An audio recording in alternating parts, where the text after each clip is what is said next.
noches y bienvenidos a Zona Oculta. Hoy vamos a tratar un tema peliagudo, incluso políticamente hablando. Vamos a hablar de la albufera del Mar Menor y de toda la problemática en la zona, causada en parte por la construcción desmesurada de la manga. También se le puede achacar a una agricultura de regadío no permitida o incluso a la minería. Todo ello lo vamos a ver hoy aquí, en Zona Oculta. Pero Mar Menor ha llegado a una situación que ahora ya resulta muy complicado curarse por sí mismo de todo lo que se le está haciendo. Y claro, eso a un ecosistema le puede costar mucho restaurar, ¿no? Y ciertos sectores se irán recuperando, recuperando y cayendo.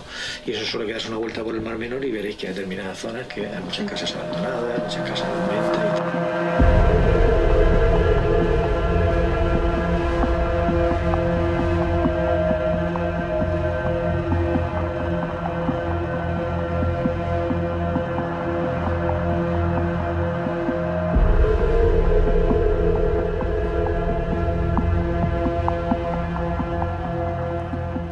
Comenzamos ya en Zona Oculta. Hoy lo hacemos con una problemática producida en España que no es nueva, pero que sí está de actualidad porque nunca ha dejado de estarlo. Vamos a hablar de la problemática de la manga del Mar Menor y los problemas de biodiversidad y demás que allí están sucediendo. Para ello, pues bueno, tenemos a nuestro compañero y amigo habitual, Javier Marín Mauri. ¿Qué tal? Muy buenas noches, amigo. Buenas noches, Daniel, ¿qué tal? Y bueno, tenemos a través de videollamada a Francisco Otero, que se encuentra navegando y le podemos saludar. Muy buenas noches. Buenas. ¿Qué tal? ¿Dónde te encuentras ahora mismo? Así para hacernos una idea, que sabemos que estás en el barco. Digamos, estamos navegando por aguas costeras de Cartagena. Precisamente, Francisco, de esas aguas nos toca hablar. No sé exactamente cómo podemos explicar dónde se encuentra la manga del Mar Menor o sea, dónde podemos ubicarla. Sabemos que está en España, que está en la zona de Murcia. Exactamente cuánto mide, por ejemplo.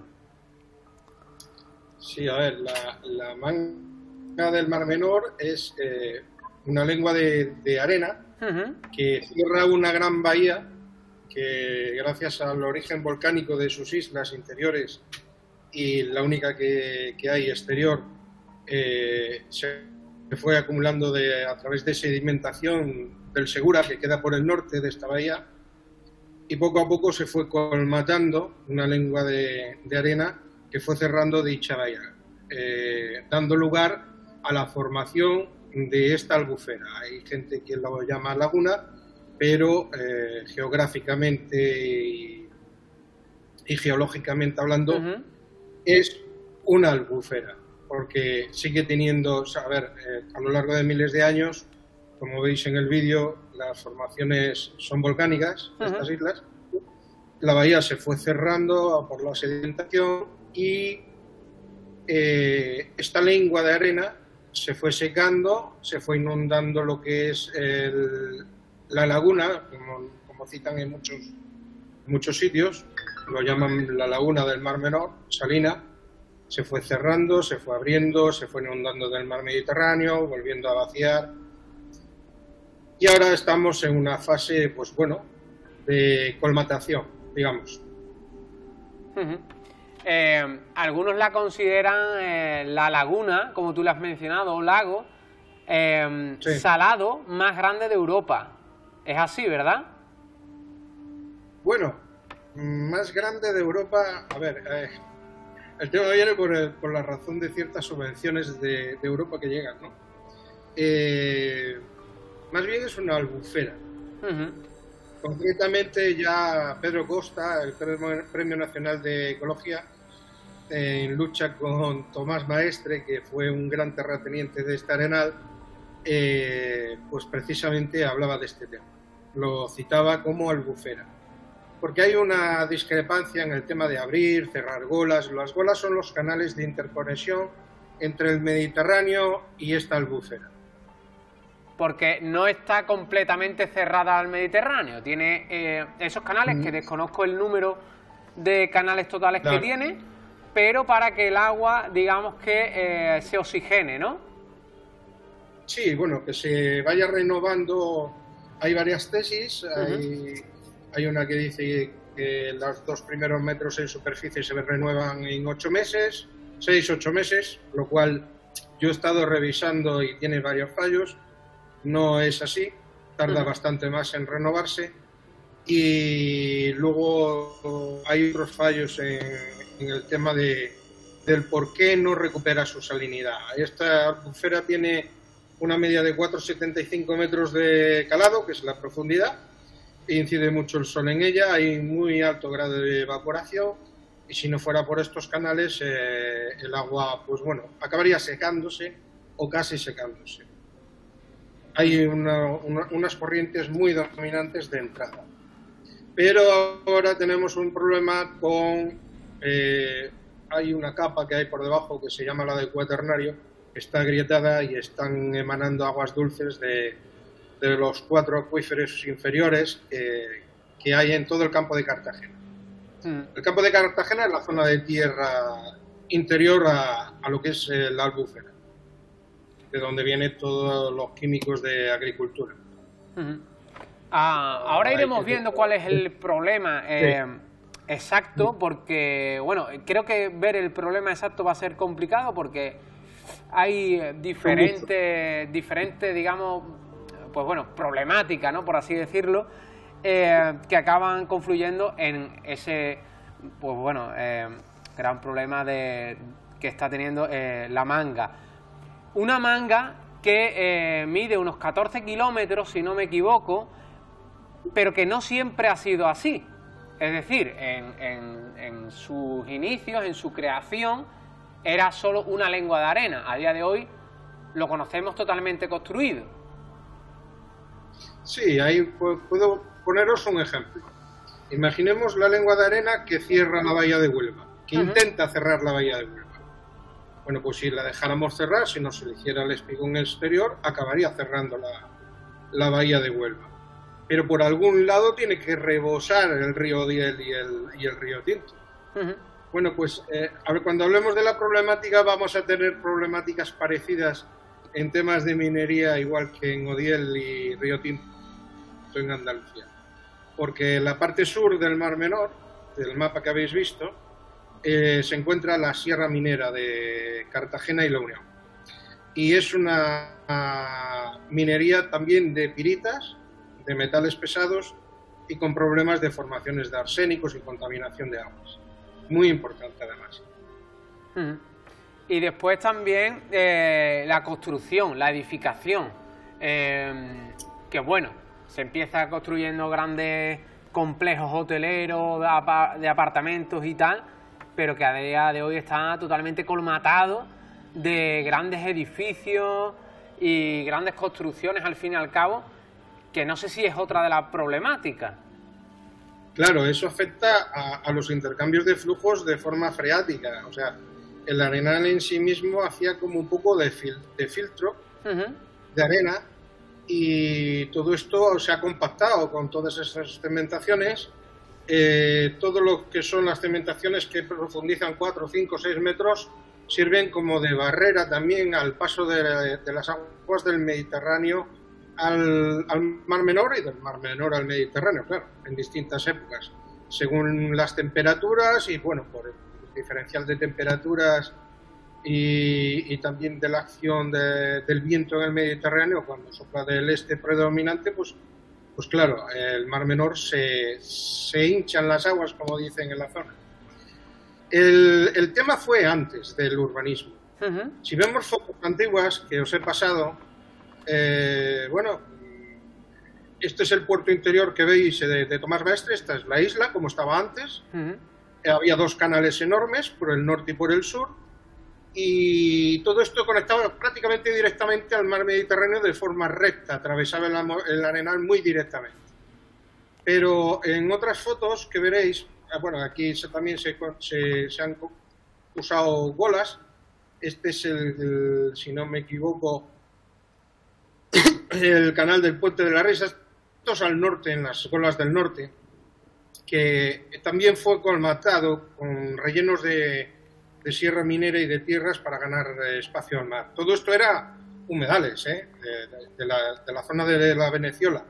Si veis esas líneas que veis paralelas a la costa, son arrecifes artificiales que se echaron en tiempos de Franco y de Tomás Maestre y de los Celdranes. Tomás Maestre dominaba la zona de San Javier, los Celdranes la zona de Cartagena.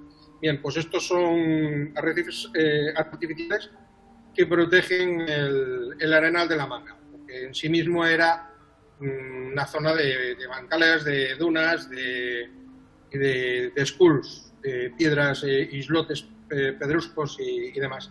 Fue arrasado todo, fue alisado, fue sulfatado, mataron todos los algranes que había y por haber, y convirtieron toda la zona en zona corrida de playas, en lo que es el lateral mediterráneo. Fijaros en las piedras, se ve perfectamente que ahora ya están un poco naturalizadas. Esta es una zona concreta, pegada al Monte Blanco, donde quedó varado el Dragaminas, recogiendo los restos del avión de la patrulla Águilas accidentada.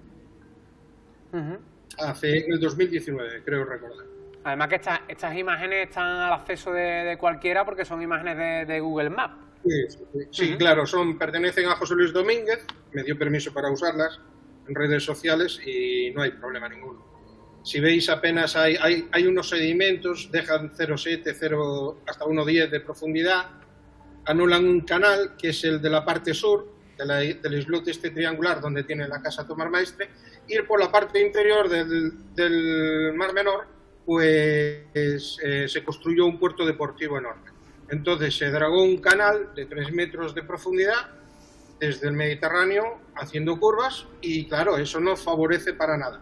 Estas son en las Golas del Norte, la zona del molino que le llaman la torre, con unas artes de pesca centenarias desde los tiempos de los romanos. Y esto lo mantenían los pescadores dragado hasta 1950, que el que tenía las concesiones mayoritarias en este tema era Tomás Maestre y dejó de pagarles a los pescadores y esto dejó de mantenerse dragado, todos estos canales y goles que había por el norte. En total eran unos 7 canales. Este es el Tomás Maestre ya rediseñado, ya con el urbanismo ya preparado, con el puente, con todo el relleno a un lado y a otro del canal, un canal perfectamente estrechado y profundizado a 3 metros. Entonces las corrientes entre ambos mares no son las mismas. Luego en la parte del Mediterráneo que vemos al fondo, hacia la derecha, que viene a ser mirando hacia el sur, hacia la zona de Cabo Palos, hay un gran espigón de más de 1,5 kilómetros. Y hay otro que atraviesa desde el Arenal hacia la punta de ese espigón, que en un principio iba a ser un aeropuerto de 1 kilómetro de largo. Bien, este es el canal de Marchamal. Así tal como lo veis, le falta el club náutico aquí por la parte más cercana de la foto. Por detrás hay como una especie de laguna así ovalada y hay un pequeño estrechamiento hacia el Mar Menor y luego otro pequeño estrechamiento hacia la derecha hacia el Mar Mediterráneo.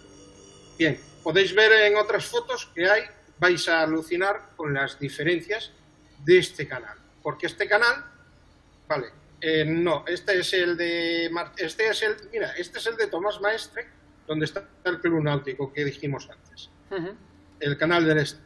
Se ve perfectamente recto, el agua podía fluir directamente y ya veis como en otra foto ya hay esa diferencia, ¿no? Las tuberías de los servicios, todo esto fue totalmente modificado. A contranatura, el tema en aquellos días era la necesidad de turismo, la necesidad de ingresos exteriores, salíamos de una guerra civil. Esto no quiere justificar lo que se hizo en el Arenal, pero vamos, que veis perfectamente la anchura del canal y al final se quedó en nada. Y lo directa la zona directa que tenía de intercambio entre los dos mares el agua, ¿no? A ver si sale una de las fotos que os pasé de Marchamaló. Bien, ahí. Esta zona se llama del Vivero. Vale, esta cosa redonda que está sin rellenar, todo esto fue rellenado con camiones. La zona de Cabo Palo se cerró con Espinas, y los camiones venían de la Sierra Mina e incluso desde el lavadero Roberto. Uno de esos camioneros, curiosamente, era mi suegro actual. Y en la parte del norte, que se ve blanqueado, no se ve el canal. Esto es una imagen de Google Maps. Pero no se ve el canal antiguamente como estaba. Porque aquí en esta zona de Marchamalo fue el canal que más relleno recibió. Tenía casi 400 metros de ancha. O sea, casi conectaba con la bahía esta pequeña que vemos. Que fue de nada, por matar. Francisco, lo que es la manga, en su origen podríamos decir que es algo relativamente natural, pero que después se ha ido convirtiendo y acrecentando de manera artificial. Sí, bueno, lo que es el tema de, por ejemplo, donde están las salinas, eso era Mar Menor, se fueron cerrando, creando esas salinas en tiempo de los romanos, y desde entonces, pues bueno, hay esos humedales que tienen pues miles de años. Este es el canal de Marchamalo, tal como quedó después del relleno, la reforma y la construcción. Esto ya debe de ser una fotografía de los años 70 y tantos, porque el primer hotel que se construyó, creo recordar que se abrió y se fue inaugurado en la zona de Cabo Palos, hacia el sur de este canal, y fue el Entremares. Vale, este es el puerto ya con todo el relleno hecho, falta toda la construcción alrededor del estacio, el puerto llamado Tomás Maestre, el puerto interior. Luego había otro proyecto exterior a en la salida del canal, que vemos ahí en la zona esta blanca grande, por detrás del espigón, que ahí es donde ahora el Miteco tiene proyectado renaturalizar toda esa zona, porque es imposible retirar todo ese relleno de dragados continuos que se hicieron de las arenas que hay paralelas a lo que es la lengua de la Manga. O sea, eso fue todo rellenado a base de dragas y dragas y dragas y dragas y barcazas cargadas de arena de la zona cercana a la Posidonia, a los campos de Posidonia. Bien, veis la obra cómo se ha ido rellenando. La parte derecha, con esta curva de espigón que hay de piedra, bueno, pues eso está totalmente cerrado. Ahí dentro hay un club náutico y se han hecho edificaciones en la zona blanca. En la parte derecha está el club antiguo de Tomás Maestre. Y bueno, es que se ve perfectamente luego el espigón apuntando hacia la isla Grosa, que es la que paraba la sedimentación del río Segura, y claro, todas estas corrientes fueron afectadas precisamente por esos espigones, igual que en la zona más al norte, que le llaman la zona de las Salinas, de San Pedro de Pinatar, que es otro humedal. Bien, todo este triángulo de relleno de draga, ¿vale? Esto es una obra marítima bestial. Si os fijáis, lo que es en la arena, el naturalizado, es todo lo que está en oscuro. Francisco, nada más. Explicado queda la ubicación donde encontramos la Manga del Mar Menor, cuál ha sido su formación. Vamos a ir explicando ya qué es lo que te trae a ti aquí, precisamente cuál es la problemática y cuál es el problema presente y el que puede venir, el problema futuro. Mira, el presente tiene muchos factores. Aparte de lo que hemos expuesto ahora, de ahorcamiento de flujos entre ambos mares y las renovaciones, hay tesis hechas al respecto, pero que tienen errores muy graves, y por eso fallan también las tesis sobre el planteamiento para resolver la problemática. Ahora mismo las bolas es una barbaridad abrirlas, cualquier experto en contaminación marina te lo diría. Lo primero es la contención, no se puedan abrir las bolas y aligerar esos flujos de intercambio, porque tenemos un problema de concentraciones de nitratos, nitritos, arsénicos, fósforo, amoníacos, un poco de todo, metales pesados, metaloides, bueno, un caldo tóxico en todo el fondo marino y sobre todo en la cubeta sur. Y Francisco, ¿de dónde vienen esos metales? Sí, todos esos minerales de metales pesados vienen de la zona de Sierra Minera. Pasa una cosa parecida al Odiel y la barriga de Güell. Cuando llueve, desde las balsas de los depósitos de residuos, bajan esas formaciones de arsénico que se diluyen con el agua y van pasando al sistema de los acuíferos y de los ríos y de las ramblas. Aquí hay unas ramblas que están secas, pero cuando llueve, esos arsénicos que han aflorado de las piritas, y cuando hay sequedad en el ambiente y sol, se oxidan y afloran como unas sales en las piedras inertes, porque no nace nada vivo ahí. O sea, porque cada vez que llueve esas aguas, el agua que llueve se convierte en aguas ácidas, lo que le llaman los lixiviados de minas.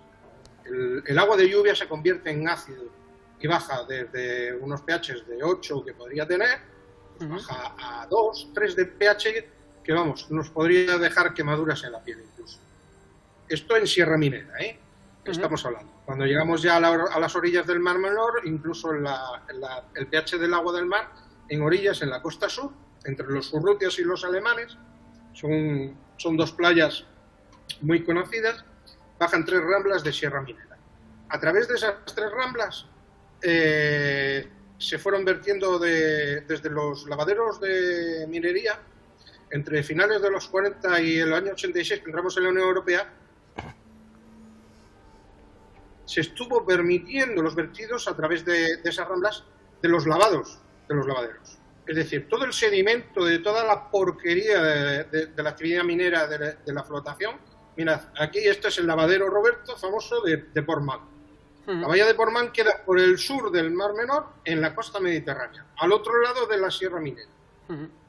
Lleva muchos años, desde el año 86, bueno, esto fue parado en el 88, estos son los lavaderos de flotación, veis como todo esto se hace un lavado del mineral, de unas cribas, y se van separando por flotación los distintos metales pesados. ¿Y cómo se arrojaba?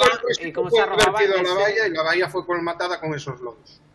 Pues en el Mar Menor, en el sur, en la cubeta sur, tenemos la misma problemática. Teníamos una cubeta sur con 6-7 metros de calado, ahora la tenemos en 3 metros de calado, la profundidad, y está totalmente llena de lodos, igual que la bahía de Portmán. Esta es una foto antigua de la bahía de Portmán y una foto no actual, porque hoy lo han convertido en una enorme cinsa. Cinsa como en una fábrica que hay en Cartagena, que hubo en Cartagena, se desmanteló, y hay un montón de balsas allí con aguas ácidas. Bueno, pues Portmán, en los intentos de 2015 de restaurar la bahía, convirtieron toda esa zona de lodos en balsas, porque querían valorizar los metales que había ahí. Y regeneraron un poco la bahía y dejar que el mar entrara a inundar toda la zona de la bahía, con un poco calado, pero sin retirar todos los lodos que se vertieron. Porque ahí se llega hasta entre puntas de la bahía. Es una bahía que abraza por montañas por un lado y por el otro, por el este y el oeste, y llega a 24 metros de profundidad los lodos vertidos. Lo que pasa es que es una zona muy pequeña. La zona, por ejemplo, de sur del Mar Menor es una zona mucho más amplia, mucho más vasta, y hay más lodos, como de 5 o 6 veces más, y en menos calado. Francisco, esto sería, bueno, los problemas causados por la minería, una minería que durante varias décadas se trabajó sin descanso y sin límite alguno, ni político ni de ninguna manera. Y también hay problemática creada por la agricultura y por esos regadíos que de alguna manera no están del todo permitidos, ¿no? Claro, vamos a ver, los cambios de modelos agrícolas, aquí casi todo era cultivo de secano. Los cambios de modelos agrícolas comenzaron a partir del funcionamiento del trasvase de Tajo Segura.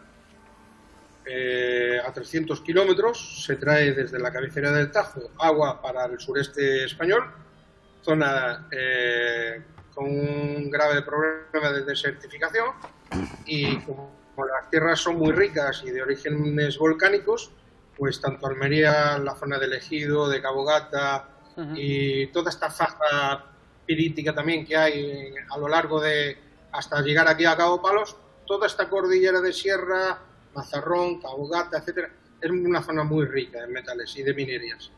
Entonces todo esto, pues en cierta manera, pues se ha cambiado el modelo al regadío intenso. Regadío intenso y lechugas, cultivar lechugas aquí en una zona desértica, una zona acostumbrada al algodón, al algarrobo, a la alcachofa, a la patata, en menor medida quizás a los cereales. Pues son imágenes, creo que del caso Topillo, cuando bajaban a los pozos ilegales que la Carme intentó, prometió que se iban a legalizar. Pues tenían estos sistemas de desalinización portátiles y los enterraban debajo de tierra. Y todo esto pues vino a provocar precisamente un uso excesivo de nitratos y contaminación de acuíferos de todo el campo de Cartagena. Estas son unas imágenes actuales de cómo está. Casi todas las costas y zonas de las aguas someras de las orillas, pues se crea esa ova que podemos ver en cualquier charca, en cualquier lugar, incluso de aguas dulces. Bien, aquí hay varias empresas implicadas, que son las que vendían estos dispositivos, y bueno, hay una relación, digamos, muy cercana de algún asesor con alguna de estas empresas. Y esos asesoramientos hacia el gobierno del PP murciano pues van un poco dirigidos al tema de la desalación. También salió el tema del caso Sal, de la gran desaladora de Escombreras, porque el PP hubo unos años que no gobernaba, ni tenía el poder sobre CHS, y sí lo tenía el Partido Socialista. Resulta que el Partido Socialista hizo unos estudios entre el 2005 y 2012 con 100 pozos de sequía en la cuenca media y alta del Segura, y cuando hicieron estos pozos descubrieron que el agua salía como el petróleo sobresaturada. La ley de aguas te permite extraer agua de acuíferos si esta mana por sí sola, cosa que ocurrió. Entonces muchos de esos pozos fueron cerrados precisamente porque se les fastidiaba un poco el negocio a los señores del agua del sureste español, que claramente son los Scratch, que son los que tienen el poder de la explotación del trasvase Tajo Seco. Todo esto convirtió a la agricultura en yonkis del agua. Puede sentar un poco fuerte así, le puede sentar mal a alguien, pero realmente ha sido así. Producía mucho más por hectárea y pues la gente pues cogió y tiró de limoneros y empezaron a arrancar limoneros, naranjos, mandarinas y campos enteros de algodón y se pusieron a plantar lechugas como locos. Para empresas agrarias, no, para empresas comercializadoras, lo que le llaman la agroindustria, los ecologistas, que mayor parte es empresas inglesas.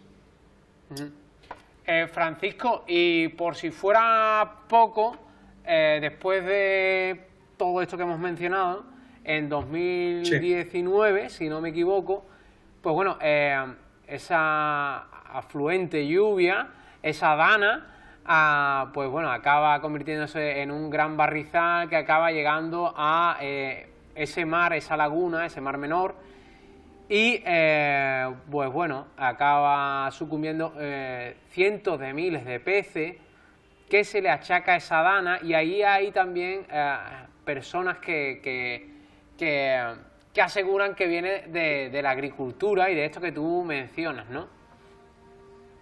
Sí, bueno, aquí fallan los enfoques integrales, y mucho. Entonces se le echa mucha culpa a nitrato, y no escucharás otra cosa más que el nitrato y la agricultura. Bien, para que pueda haber eutrofización en las aguas, tiene que haber la combinación de dos supernutrientes. Nitratos o nitritos por un lado y fósforo por el otro. Es como decir, hablamos como de un incendio químico, ¿no? Tiene que haber el combustible y el comburente. Si falta uno, no hay fuego. Bueno, pues esto viene a ser un poco más de lo mismo. Si tengo unas aguas que no se renuevan suficientemente, que están estancadas, sobre todo en las zonas someras y zonas de clus y de espigones. Estamos hablando de las aguas interiores, que las competencias le pertenecen a la CAR, quiera o no reconocerlo, las aguas y los fondos marinos y la pesca son competencias de CAR. ¿Dónde están las competencias de costas y del Estado? Pues en las zonas de playas y zonas de allí donde llegan las zonas de baño, que pueden ser incluso hasta 200 metros mar adentro, pero no más. Bien, los vertidos de tierra al mar, ¿de quién son competencias? Son de la CAR. Y el control de estos vertidos es la CAR. Pero ¿de dónde vienen los vertidos? ¿Vienen por las ramblas? Sí. ¿Vienen a través de las danas y la bestialidad que bajó de sedimentación agraria? Sí. ¿Vamos a hablar solamente de nitratos y de nitritos? Pues yo no soy partidario. Yo veo todo en conjunto como una combinación de químicos y de efectos físicos que reactivan lodos de minería también, arsénicos, y también un poco el aporte de las piritas en cuanto al fósforo es muy importante también, porque pasa en la zona de Doñana, pasa en la zona de las tablas de Daimiel, pasa en la bahía de Huelva. Yo me pararía también a pensar en el glisofato. Bien, en el glisofato es un sulfato muy potente que tiene unos 50 días de durabilidad en tierra, en la superficie. A finales del verano, la dana fue a mediados de septiembre. A finales del verano todos los campos de Cartagena no se labran. Y cuando empiezan a salir las malas hierbas, antes del primer cultivo de invierno, se sulfatan todos esos campos para las malas hierbas. Bien, pues junto con todo este evento agrario también fue a parar al mar el famoso glisofato. Hay estudios del glisofato en América, tanto del norte como del sur, en Estados Unidos, que determinan que 9 partes por millón por encima en litro de agua, por encima de 9 partes por millón de glisofato, automáticamente mata masivamente algas y impide neurotóxicamente la respiración de los peces. Aquí también hubo muchas cantidades de azufre, bajados de sierra minera, de esas sales que os digo, sales arsénicas, azufres, fósforo. O sea, fue una combinación explosiva. Vino a destapar, yo siempre digo, como que vino a destapar todas las vergüenzas medioambientales habidas y por haber aquí en la zona de la región de Murcia, en esta zona en concreto. Y claro, son de cosas que no hablan. No vas a oír, a escuchar a los políticos de que reconozcan esto. Lo tienen denunciado en la Universidad de la UMO, la de Valencia y la de Barcelona, el tema de los lodos mineros, por ejemplo, de la cubeta sur, pero no se habla de eso. Los ecologistas no tocan esos temas porque son empresarios mineros muy potentes y estamos hablando de gigantes empresariales que dominan el tema político. Igual que los escras dominan también, gobierne quien gobierne en Murcia, siempre han dominado al PP y al PSOE en sus acciones para poder solucionar estos problemas. Toda esta pérdida de sedimentación con las danas que estáis viendo, con estas lluvias torrenciales, ahora cuando caen 4 gotas, se está dando que las ramblas bajan llenas de estos sedimentos. Y es lo que hay que impedir.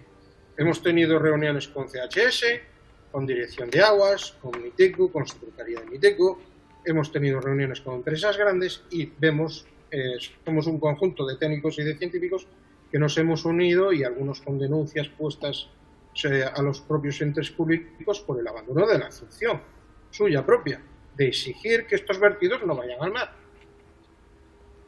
Y claro, como estamos dando muchísima caña en ese sentido, pues bueno, algunos incluso hasta tienen problemas de llamadas y amenazas y cosas así.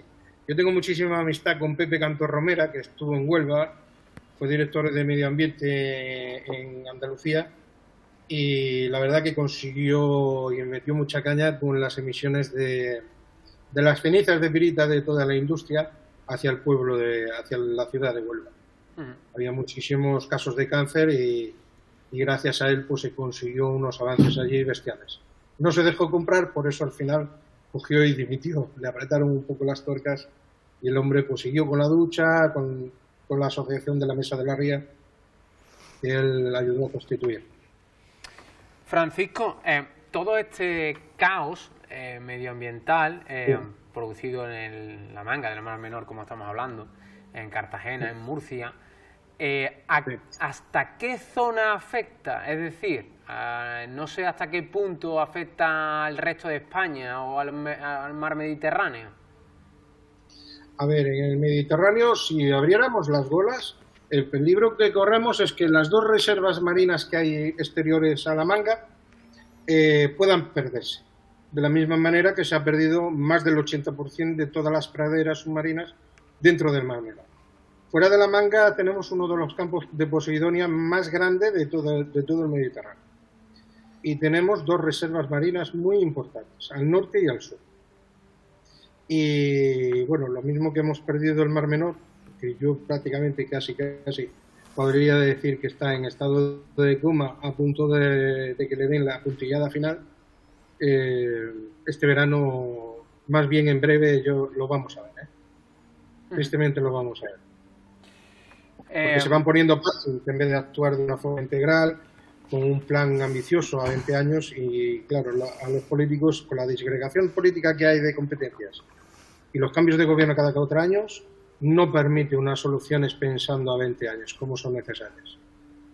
Solamente en proyectos de descontaminación nosotros tenemos, creo que unos 20 y tantos proyectos y una duración de 6 a 8 años. Javier, ¿desde cuándo se viene avisando de que esto podría ocurrir? Bueno, según ha comentado Francisco, esta lucha se lleva haciendo desde hace años. Él, lo que pasa es que es un divulgador de toda esta problemática que, aunque parezca mentira, aunque parezca increíble, esto ha estado pasando y sigue pasando pues desde los años 40, desde aquella época en que todo se hacía de una forma extensiva y sin control. Los ecosistemas no existían prácticamente. Pero es que se sigue haciendo, porque yo creo que la memoria, a mí estas cosas me recuerdan mucho a una cosa que tenemos aquí, o que tuvimos aquí en el año 98, que fue esa famosa balsa de lodos tóxicos de las minas de Andalcoya, ¿no? Eso fue un impacto tremendo en todo un ecosistema que literalmente se lo ha cargado. Bueno, pues eso como siempre pasa, ¿no?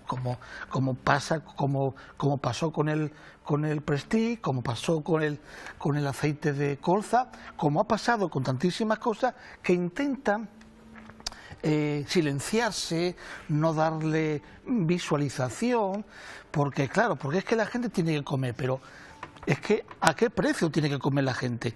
Yo no sé si la minería murciana fue más maldición para la manga del Mar Menor, claro, que un apoyo real, porque es que fíjate el precio que se está pagando y siempre con lo mismo. Silencio, tratar de acallar, incluso a algunos de estos investigadores que llevan años denunciando todo esto, pues a través de Francisco me consta que incluso han recibido amenazas, ¿no? Amenazas de muerte serias. Entonces, aquí... Y que con ese tipo de amenazas, al fin y al cabo, se silencia a mucha gente. Sí, claro, porque es normal. Y hay una cosa que yo hablé con Francisco, porque es que solo a Francisco, y hay muchos más que están denunciando esto, pero ojo, denunciándolo no con textos, sino con fotos, con datos, con vídeos, con documentos, con vídeos. Bueno, ¿y el pueblo de Murcia qué hace? O sea, es posible, porque tú abres Facebook y tú a Francisco, raro es el día que no te lo encuentras 3 o 4 veces por allí. Bueno, ¿cómo es que el pueblo de Murcia sigue bañándose en esas playas que están contaminadas? O sea, arsénico, nitrato, nitrito, níquel, cobalto, arsénico. ¿Cómo es posible que la gente, sabiendo esto, porque yo no me creo que con la información que hay, y más como hombres como Francisco que están dando tela de caña, el pueblo de Murcia pues esté totalmente ausente de esto? Creo que, como decía algún que otro político célebre, es que el ciudadano tiene también parte de responsabilidad en esto, porque es Murcia pertenece al pueblo de Murcia y son los primeros que tienen que luchar por eso. Sin embargo, bueno, pues la gente se sigue bañando. Y lo que dice Francisco, que caso de ponerse esto en vías de solución, que algunas de esas soluciones han sido propuestas por personas como Francisco, esto hasta dentro de una década no se van a empezar a ver cosas positivas. Pero es que estamos hablando de cáncer, estamos hablando de enfermedades respiratorias, estamos hablando de melanomas, estamos hablando de cosas muy serias.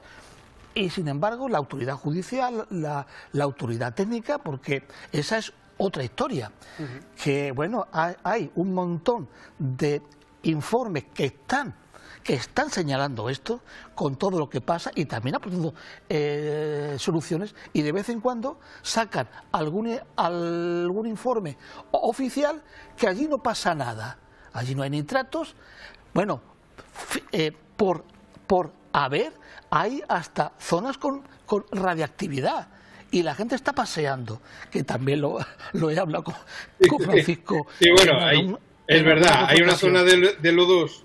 Hay una zona de lodos de fosfoyesos, ¿sí?, en la entrada de Cartagena, que le llaman el Hondón, parecidas a los fosfoyesos que hay en Huelva, de Fertiberia.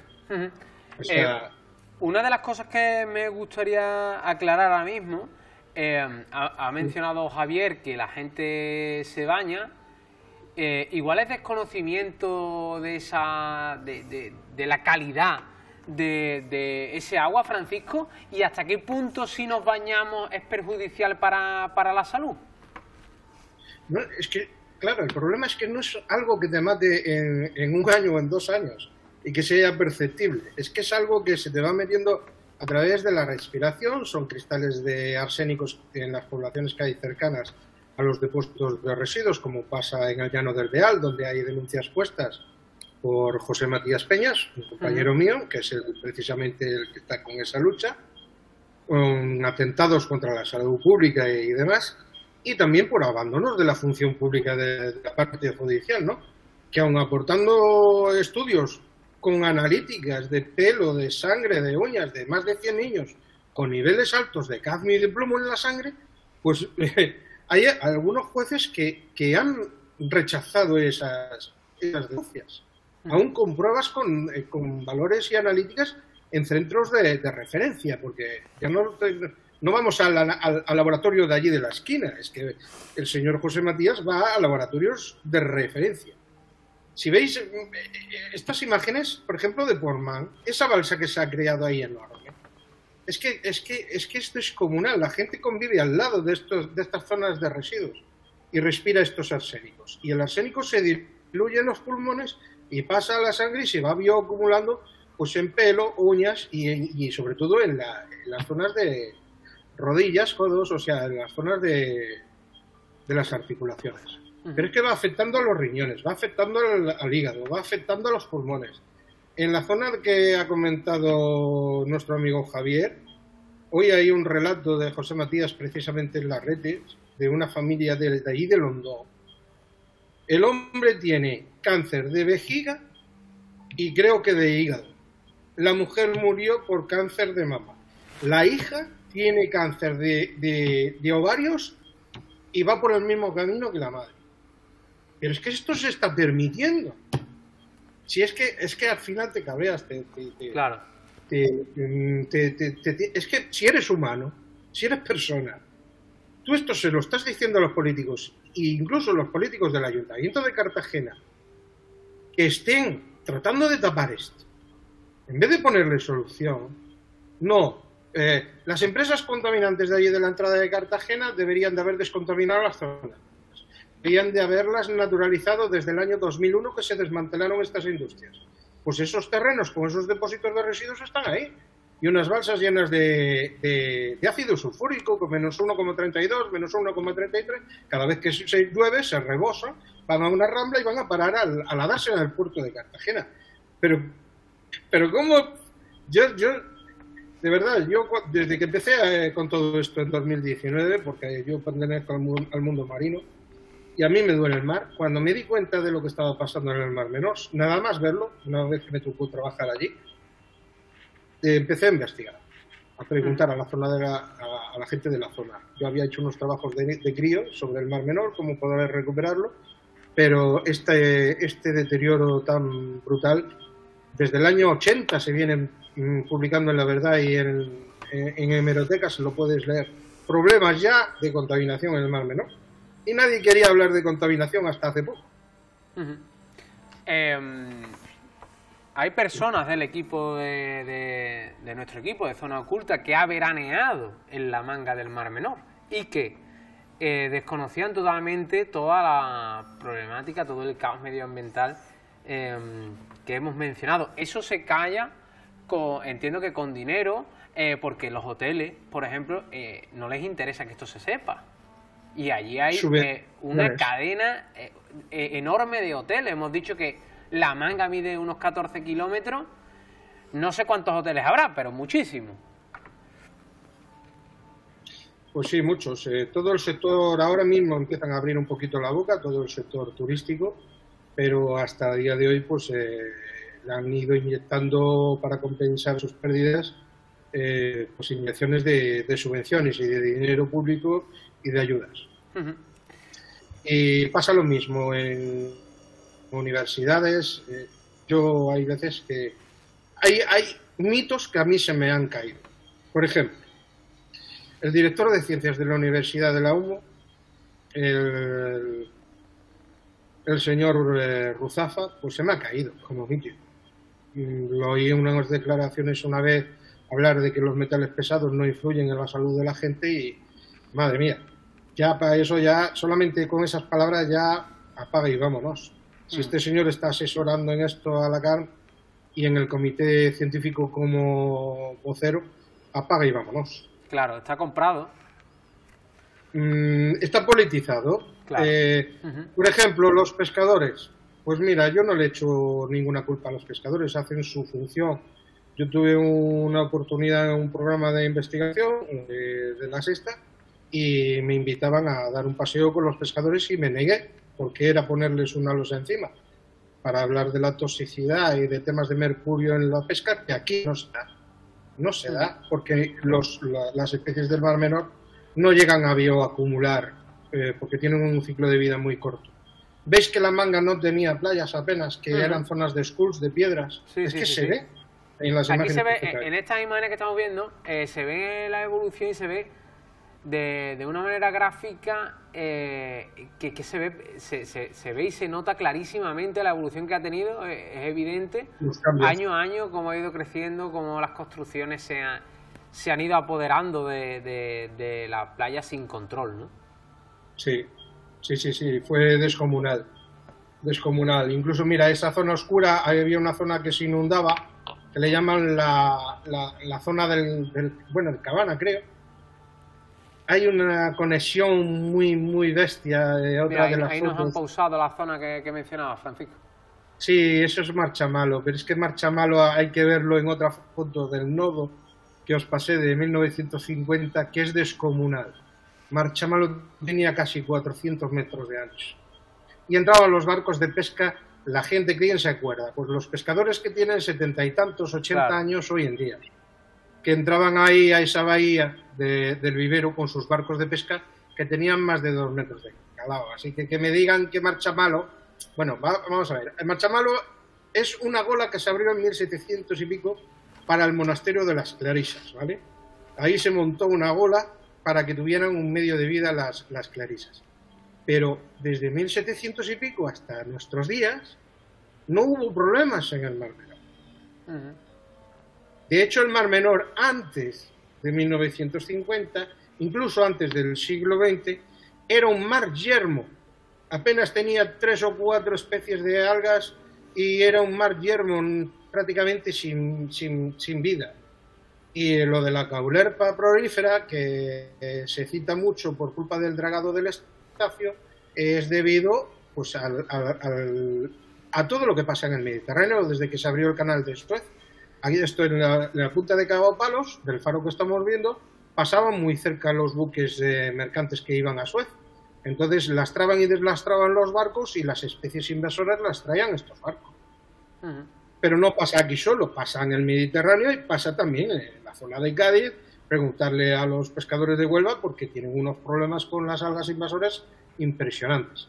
Y hasta bien dentro de poco, 2023, 2024, no se cambian las normativas internacionales para el tema de deslastres de los barcos de forma electrónica, como una caja negra, ¿no?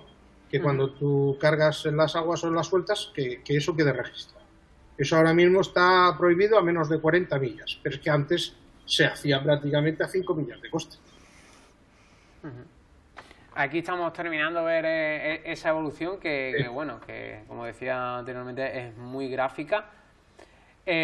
Francisco, has mencionado anteriormente también que en algunos lugares existen cosas similares. No sé si aquí en España has mencionado a Huelva varias veces, nos coge a nosotros muy cerquita. Sí, mira, Javier, por ejemplo, ha citado lo de Doñana, el desastre de Doñana, de los vertidos de Amocoya, y ahí tuvo una intervención junto con la directiva del parque. Mi amigo Pepe Cantor Romera, que fueron a Europa, pusieron unas denuncias también por el tema de los acuíferos y de la esquilmación a través de pozos ilegales dirigidos hacia el sector agrario para extraer aguas de los acuíferos, y estaban afectando mucho al ecosistema, ¿no? Tras esa intervención en la Unión Europea, que si queréis os paso el vídeo por si queréis introducirlo en el programa a posteriori, y que tras esa intervención al gobierno español le cayeron 300 millones de multa. Pero la triste realidad es que esos 300 millones de multa que tiene que pagar el Estado español a la Unión Europea, pues terriblemente pues no se sabe de dónde termina. Si se fuera a invertir ese dinero en beneficio precisamente del ecosistema que estamos defendiendo, y se gastara realmente en restauraciones buenas y eficaces, pues vale. Pero el tema como lo del Prestige al final lo acaba pagando la población. Tristemente, en España contaminar es muy barato, las multas máximas son 500.000 euros, claro. y terriblemente pues no, los contaminadores no terminan pagando lo que tienen que pagar. En el Prestige se gastaron más de 5.000 millones, creo recordar, en las limpiezas de costas, pero todo eso lo pagó los fondos europeos y el Estado español. Y lo de Doñana fue una restauración mal hecha en aquel momento. Fue fallida. Quiero decir, se retiraron los lodos, se trataron las tierras que quedaron, pero luego los sedimentos más finos que quedaron ahí contaminando los lodos y los fangos y del humedal, eso no fue bien neutralizado, porque se utilizaron carbonatos cálcicos, por ejemplo, que suben los pHs, pero los carbonatos cálcicos, por lavados, por lluvias, al final terminan disolviéndose y esa contaminación la vuelven a soltar. O sea que tenemos las mismas. A lo largo de los años se están dando cuenta de eso. Francisco, estamos ya terminando. Me gustaría saber si todo esto que hemos mencionado tiene alguna solución, pero antes pedía la palabra Javier. Sí, que al Estado español la Comisión Europea, Europa le podrá echar todas las multas que sea, porque es que no la pagan ellos, la pagamos nosotros. Si cada miembro del gobierno tuviera que pagar de su propio bolsillo, claro, lo que son las multas, quizás hoy no haríamos este tipo de programas, haríamos otro. Evidentemente, esto ya lo comentó Félix Rodríguez de la Fuente hace 45 años. O sea, mire usted, el político no presta atención al científico que le está diciendo, mire usted, tiene usted que poner una máquina depuradora para que la fábrica que está usted permitiendo, pues no contamine los ríos, la tierra y tal. El político únicamente escucha lo que es el dinero, ¿no?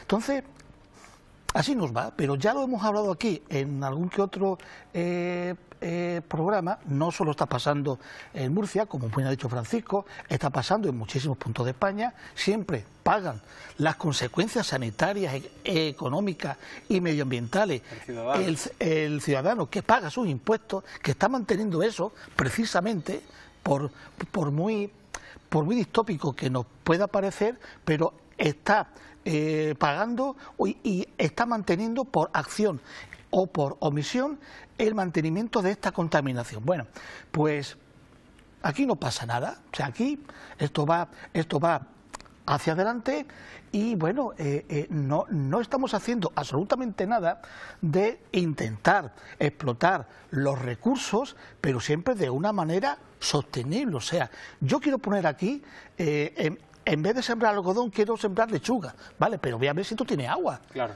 Suficiente. Y hasta dónde puedo llegar con este agua.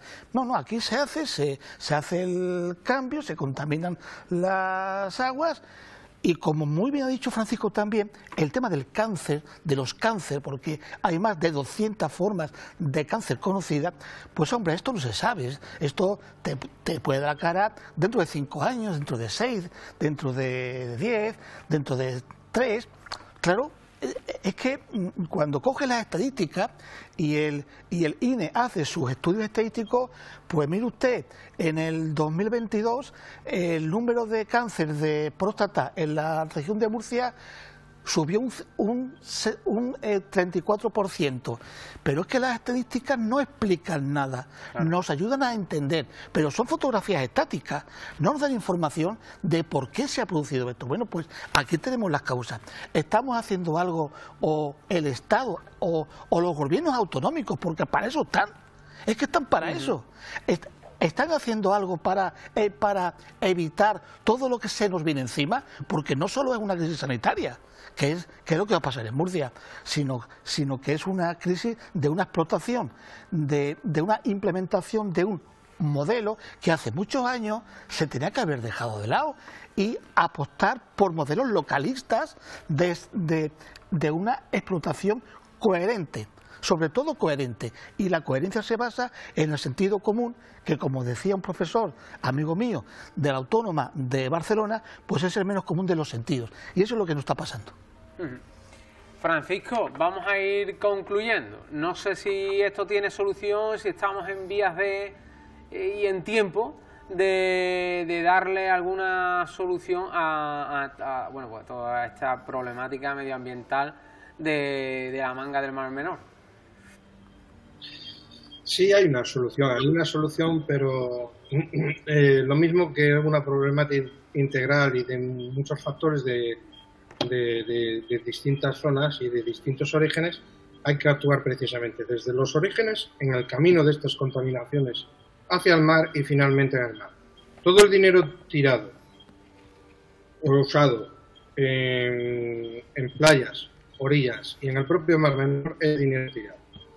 Mientras no se actúe con las masas de agua contaminadas y el problema de aportes de nitratos y fuego. Soluciones hay, porque mira, nosotros estamos en contacto con canadienses, allí recuperaron lagos eutrofizados en Canadá. El MITECO se puso en contacto con ellos y ellos, Canadian Wollastonite, se puso en contacto, los mandó y los remitió a nosotros. ¿Por qué? Porque copiaron trabajos de mis compañeros y allí le dieron muy buenos resultados para parar la eutrofización de las aguas. Aquí se los pusimos a la Dirección de Aguas, a MITECO e incluso a la dirección de la Secretaría del Secretario General del PP de Murcia, José Miguel Luengo. Y lo saben y saben que se puede hacer y parar la eutrofización. ¿Por qué no actúan? Pues unos por intereses agrarios y que no quieren cambiar los modelos, porque es necesaria una reforma agraria y dirigirla a sistemas de hidropónicos, permacultura, diseño de ecosistemas productivos. Y luego hemos hablado también, por ejemplo, con CHS para reencauzar ramblas, para proteger las poblaciones interiores, ribereñas, de las rías y la creación de lagunas desde las cuencas altas de todas estas ramblas. Precisamente para parar la pérdida de sedimentación y que esas escorrentías no lleguen al mar y se autofiltren en sistemas de lagunas a modo de riñones y esas aguas lleguen purificadas al mar. Bueno, pues con la propia dirección de la CHS, que es técnica, no voy a decir nombres, pero se les expuso el tema y los proyectos y también hicieron caso omiso desde la primavera del año pasado. ¿Cuándo vamos a cambiar la mentalidad? ¿O cuándo van a cambiar la mentalidad los políticos y los entes públicos? Pues cuando estén al borde del abismo del desastre económico de la zona. Totalmente. O que la gente se revolucione y salga a la calle, como está pasando en pequeñas performances, pequeñas manifestaciones de la gente que le duele realmente el Mar Menor. Llevan tantos años conviviendo la población con esta problemática que, bueno, eso está ahí, eso no se va a arreglar y esa es la mentalidad. Por eso llevan tantos años así. Francisco, pues muchísimas gracias por haber estado con nosotros, por haber mostrado pues este problema que al fin y al cabo no deja de ser un problema de España y que nos influye de alguna manera a todos los españoles. Muchas gracias. Nada, gracias a vosotros por la oportunidad de poder divulgarlo y decir que estos mismos problemas se extienden pues a otras zonas de España, por supuesto, y que hemos reunido un paquete de herramientas en temas de tratamientos de aguas, de desalación, de descontaminación, que incluso hasta podríamos descontaminar aguas de Fukushima, y Dirección de Aguas lo sabe y el Estado español lo sabe y no nos facilita el contacto con el gobierno japonés, y allí hay un problema muy gordo de acumulación de aguas radiactivas con tritio, que Veolia no es capaz de depurar, y nosotros sí podríamos. Pero bueno, esto como todo. Si no tienes padrino, no te bautizas. O sea que incluso somos pioneros en poder salvar esas aguas. Muchísimas gracias, Francisco, que tenga bueno, pues buen rato en esa navegación que sabemos que está. Muy bien, muchas gracias. A ti. Javier, muchísimas gracias. Muchas gracias a ti, Dani. Continuamos en Zona Oculta, hacemos una pequeña pausa para la publicidad y enseguida volvemos con mucho más aquí, en Zona Oculta.